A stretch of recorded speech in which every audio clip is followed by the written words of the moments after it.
The EU has decided to expand sanctions against Russia over the case of Kremlin critic and opposition figure Alexei Navalny.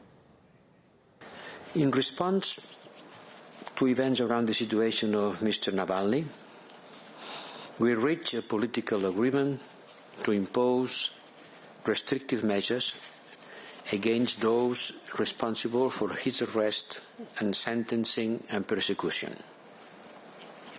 And for doing that, for the first time ever, we will make use of the European Union global human rights regime to this end.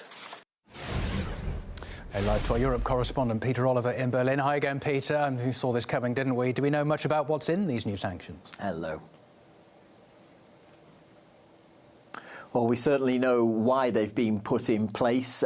We still don't know exactly who they're going to target yet, but the reason they've been put in place is that Alexei Navalny, Kremlin critic, opposition figure, is facing 2.5 years in a penal colony for breaching the conditions of a suspended sentence that was handed down to him in 2014 for defrauding a French cosmetics company. We are expecting that these sanctions will target individuals in the investigative committee, the National Guard, the Prosecutor General's office and the Federal Penitentiary Service.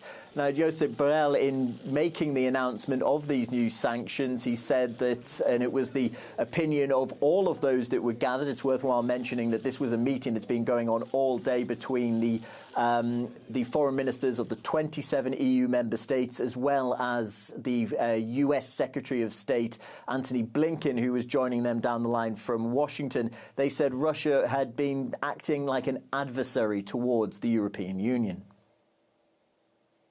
We also agreed to do more support to all those engaged in the country, in Russia, in defending the political and civil freedoms. And at the same time, we must define a modus vivendi to avoid a permanent confrontation with a neighbor who, unfortunately, seems to have decided to act as an adversary. Unfortunately. But this looks the reality. Well, one of those lines from Josep Borrell that the EU will look to support certain groups in Russia could well be seen by the Kremlin as an EU attempt to interfere in Russia's domestic issues. That's unlikely to go down particularly well, especially when you look at what we'd heard from Sergei Lavrov, the Russian foreign minister. Previously, he'd said that the reason that the relationship between the EU and Russia was as low as it was because Brussels had done everything it could to try and sabotage that relationship with Moscow. The framework of the relations between Russia and the EU has been deliberately destroyed by Brussels. We must be prepared for any developments. It's up to the EU to choose. If they decide that relations must be rebuilt or reversed, we will also be ready for it.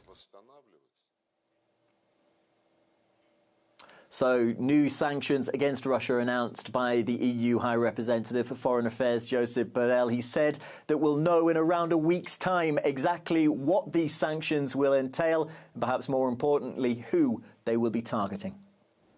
I guess either way, a frosty spring on the way between Brussels and Moscow. All right, for now, our Europe correspondent Peter Oliver, thanks for that.